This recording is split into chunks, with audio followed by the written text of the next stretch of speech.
Well, let's get some insights now. We can speak to Temir Porras, who is Nicolás Maduro's former chief of staff, and he's also the managing director of Global Sovereign Advisors. He joins us from Montevideo. Thank you very much indeed for joining us, Mr. Porras. Let me start by asking you, when you first heard that Nicolás Maduro had been captured last Saturday, what was your immediate reaction? What went through your mind? Well, thank you for having me. My first thoughts was to think about my country and the people in the capital that were suffering the military attack and the bombing of the city. May I recall that, of course, it is unusual and exceptional in Latin America to be involved in this type of military operations, being the subject of a military invasion. So my first thoughts were with my country that was being attacked. There was a great deal of anticipation, though. The military buildup around Venezuela from the United States has lasted for months. It is nonetheless a shock to see when it happens. And unfortunately, I have to mention that irrespective of what some might think about the Venezuelan politics or the personality of President Maduro, it is indeed a violation of international law to unilaterally attack the country. It was the case for Russia in Ukraine. It is the case for the United States in my country. But once again, after that, my immediate thoughts were also that we needed to recover the stability, the peace, and prevent any further attacks like that from happening again in Venezuelan soil. Right, and as you mentioned, there had been the military buildup in the seas off Venezuela for quite some time before this happened. I mean, knowing President Maduro as you do and his personality, do you think he was genuinely shocked by what happened, or do you think he thought this was coming? Do you think he sensed this, the writing was on the wall? I imagine that President Maduro and in general the Venezuelan leadership were expecting, even though trying to avoid this attack, were somehow ready for it, in the sense that nobody would imagine, of course, the Venezuelan army or the Venezuelan society having a chance of confronting directly in a conventional military conflict the most powerful army in the world. So the diplomatic efforts were centered around preventing the attack. I imagine that the moment it happened, of course, both the president and the rest of the leadership were mindful of the severity of the crisis. And I think that that has shown in what happened afterwards, meaning that the efforts were put in preserving the Venezuelan institutions, guaranteeing stability. There was some also after the attack, some sense of reason coming from the United States in the fact that they, despite kidnapping or withdrawing the president from Venezuela, left the current authorities in place in a sign that there is an acknowledgement that the country needs to remain stable and peaceful, and not re-editing the negative adventures that they were facing in other countries when full-blown military invasions plunged countries in chaos. So I believe that that is a relatively wise decision after the military attack. Right, and based on your experience of working with Nicolás Maduro and knowing his personality, and I should just add for our audience's benefit, you worked for him during the years 2007 to 2013 when he was foreign minister. You were his chief of staff. How do you think he'll be coping, knowing what he's like in a detention facility in the United States? Well, definitely, this is probably the biggest challenge in his life, and of course, he has declared himself as a prisoner of war. The issue here is whether the United States, the international community, is ready to set the precedent that, or whatever accusations that may be formulated within the internal legal system of the United States, this legal system can enforce those decisions through police and military operations all around the world. This is called the long arm jurisdiction, meaning that the United States considers it can go and enforce its law within the territory of other countries. I believe that contradiction is going to be weighing on the what is expected to be Mr. Maduro's and his wife trial. I would just point out that I believe that all the rhetoric that was mobilized before the military action, which was around drugs, which was around the political situation of the country, has somehow rapidly vanished to give place to the interest, the real interest behind this operation, which is the vast mineral resources of Venezuela and the focus on the oil resources and controlling the oil industry of the country. Okay, but I mean, the stuff about the drugs, I mean, I know that's been widely reported in the media. I mean, but yesterday we spoke to the CIA's former station chief in Caracas, and he basically said Venezuela is a narco state and that Nicolás Maduro was the kingpin in that organization. I mean, how would you respond to that? I would just respond with, the assessment of international organizations and people knowledgeable of that type of activity. Yes, Latin America is a region that produces drugs, but Venezuela is not a hotspot for the production, for instance, of cocaine, which is produced mainly in Colombia. It is well known that if the concerns of the U.S. authorities is fentanyl, it is not produced even in Latin America. And when it gets to Latin America, it goes through the United States, through the Mexican border. So somehow it is strange that these accusations has been focusing on Venezuela. Also, very recently, as recent as yesterday, the Department of Justice of the United States dropped the inclusion of the so-called cartel, called Cartel of the Suns, Cartel de los Soles in Spanish, as a narco-terrorist organization because they couldn't prove its very existence. Again, who could imagine that such a cartel or a narco state exists with a president at his head, and at the same time making the decision, and this is a decision that the Trump administration itself has made, to preserve the members of the Venezuelan government and the members of the Venezuelan state in place because they deem them more capable than any other option to run the country. So I think this argument was, like in politics, accompanying the narrative to build up the pressure around Venezuela. But again, I'm not an expert. I'm not a lawyer, and we'll have to see how the process goes. But I think that in general, that designation for Venezuela is not necessarily accurate. Okay, so you're saying that the drugs accusations are somehow fabricated, although, as I said, the CIA's station chief, who was there some time ago, said that was indeed the case. He also told us about the presence of the not even hidden presence of people from Iran, people working for Hezbollah.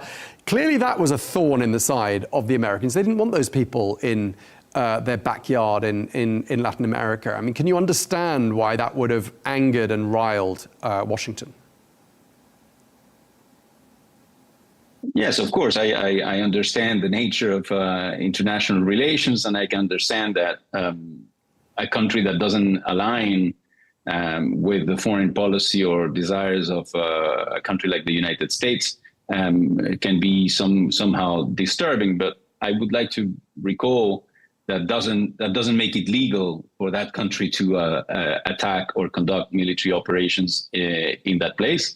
That it remains to be demonstrated that Venezuela, again, as a country, is a actual threat to the United States, or that it took explicit hostile activities against the United States. And I think that that is more than obvious that it's not the case. Even the scale of Venezuela, being a relatively modest country in size and in power, imagining that it could pose a material threat to the United States is also something that can be challenged. And I would also like to state the fact that sometimes the fact that the government of a country, in this case Venezuela, has relations with governments that are not on the same side of the United States doesn't mean that the society as a whole, which is a complex society, is under the influence of these governments, of these foreign governments or groups. Anyone knowing Venezuela, and I travel there regularly, knows that this is a Latin American society that has by no means any coincidence or similarities with countries that can be respectable, but that are very, very far away from Venezuela. So again, I think that in the world of geopolitics, sometimes these statements are mobilized in order to justify the actions of the government that mobilizes them. Right, but I mean, the US does designate Hezbollah as being a foreign terrorist organization, so it's sort of understandable that they wouldn't want them. I mean, what are they doing? What are they doing in Venezuela? I mean, why harbor people like that? They're not. The thing again, I find the statement in itself even difficult to conceive. Exactly, I would ask myself the same question that you're asking. What would Hezbollah do in Venezuela? Venezuela is a Catholic country that respects all sorts of religions and communities. It's very remote from the I would say the tensions and the conflicts that one can experience in the Middle East. For me, that even that statement makes little sense. But once again, since the name of this group attracts rejection, I think it is mobilized in order to somehow make Venezuela look like a threat that I believe is not material. Once again, I would ask anyone with knowledge of international relations and knowledge of Venezuela to provide material proof that statement is true, and even to explain how it would make any sense. Okay, we'll obviously have to see what emerges from the legal proceedings in the United States. Let's go back to talking a bit about Nicolás Maduro, the man. I mean, away from the cameras, what was he like to work for? What would you say were some of his personality traits or characteristics? Well, I think having worked with him a long time ago as a foreign minister, I would say, again, he was a politician that grew up the ranks of Chavismo through a mixture, I would say, of political skill. That is one thing that can be said. He was a skilled political articulator that managed to go up the ladder of power, and in 2013 became the president of Venezuela.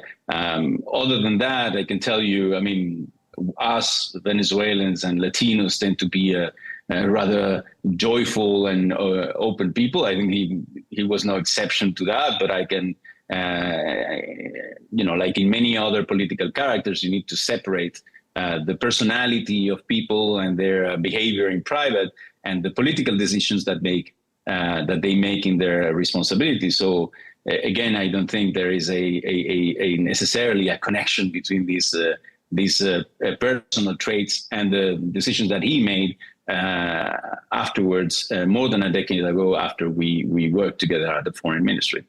Have you maintained contact with him at all? I mean, when, for example, did you last see him or speak to him? No, because I left public office in 2013. Even if I keep a permanent contact with my country and the authorities of the country, I never had to interact again directly with them. Okay. We've heard President Trump in a newspaper interview he gave yesterday, I believe, in the New York Times, saying that the United States is going to dictate Venezuela's decisions and control oil sales indefinitely. I'd like to ask you if that sounds realistic to you. And I'd also like to ask you, as a Venezuelan, how it makes you feel to hear your country discussed in those terms. Well, I think the world, and Venezuela is no exception to that, are used to President Trump's peculiar rhetoric that can sometimes simplify the situation, but at least sends a clear message.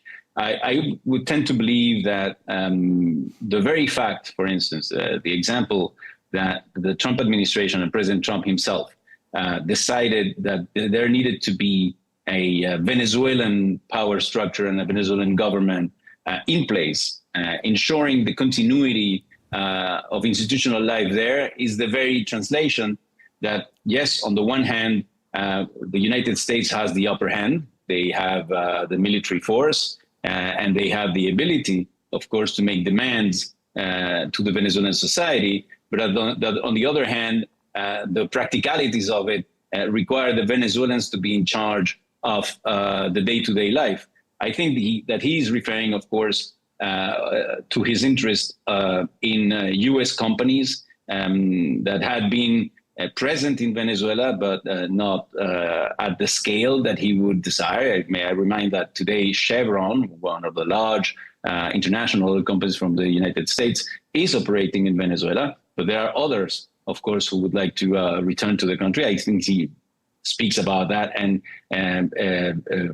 somehow pressuring the authorities of Venezuela into opening up the oil sector for these companies. But at the same time, again, when he refers to an indefinite period of time, if I remember well, the United States is an electoral democracy, and therefore I imagine that even the oil companies will be mindful that there are cycles in the U.S. politics, and that there will be elections probably in a few years, and that any decision that is made today would have to be guaranteed as a continuity beyond the political cycles. So again, I think he is speaking about a period of time that is covered by his own presidential term.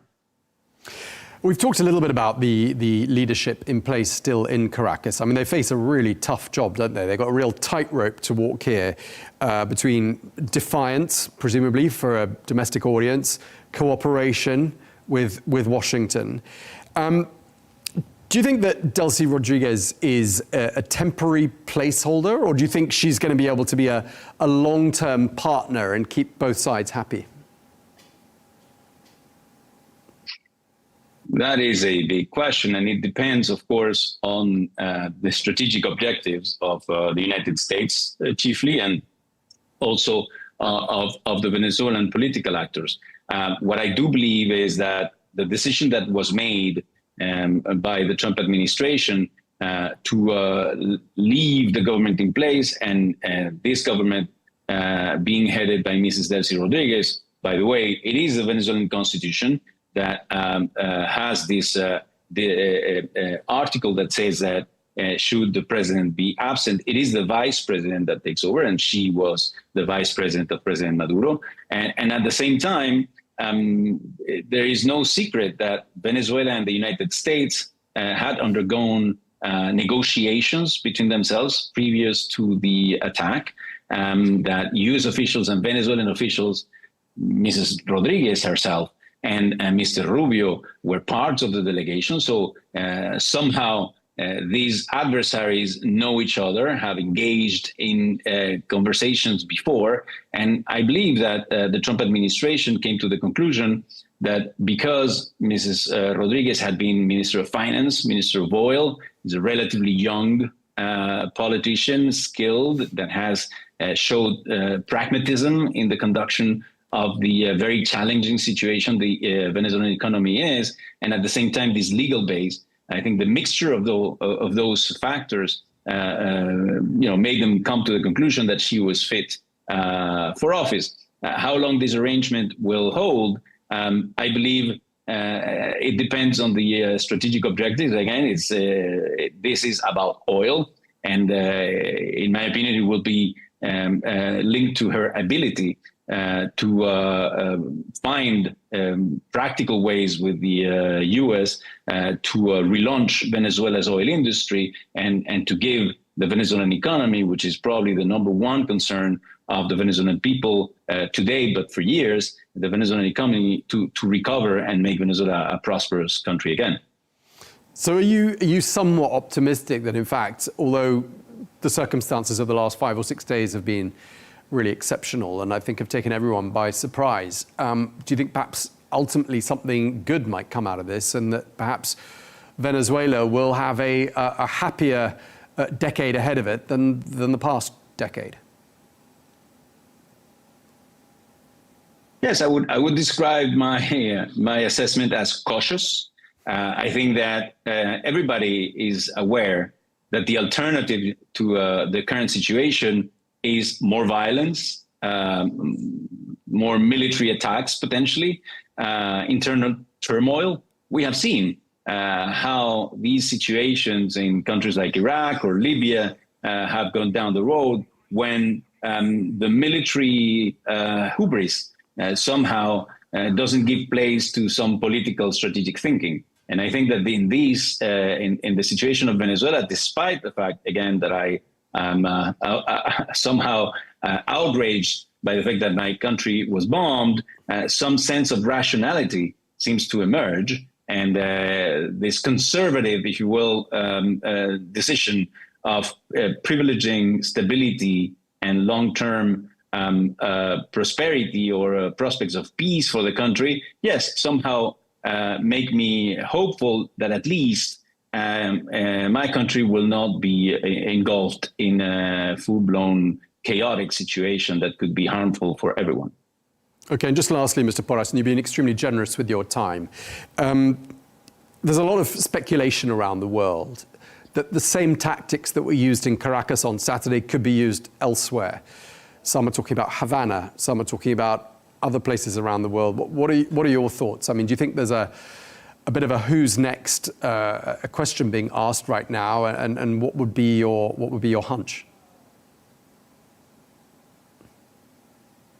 Well, I can only take note that a military threat that was considered by some as just an argument in order to make the Venezuelan government make decisions has been put to execution. So yes, the current government in the United States is not only capable of mobilizing threats, but it's capable of executing it. And I think that when we look at the bigger picture, first in the region of Latin America, the military intervention in Venezuela has that effect of warning other countries of the fact that the United States is decided to use force if necessary in order to fulfill its agenda. So yes, there is an element of that. That is, I believe, a risk, an enormous risk for Latin America that has been a peaceful region for decades now. Venezuela is neighboring to Colombia, a country that was subject to civil unrest and violence for decades and that was seeking peace for years now with negotiations and with diplomacy. So there's a risk that Venezuela and the region could be engulfed in further violence. And beyond, we have seen statements not only regarding Latin American countries, but other regions of the world, Greenland, which is formerly part of the European Union. So I think, yes, there is a risk for that. But that risk, in a way, must be prevented, one, by naming things by their name. I mean, there is who could conceive a world where international relations are just settled through force and military force. This is very dangerous. So things should be named. And then,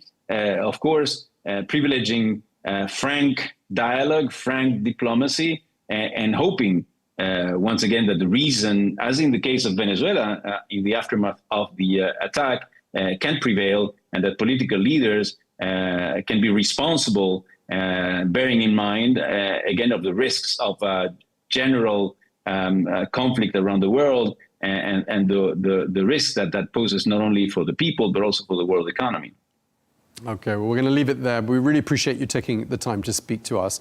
Temir Porras, former Chief of Staff to Nicolás Maduro, Managing Director of Global Sovereign. Well, thank you very much indeed for your time, sir.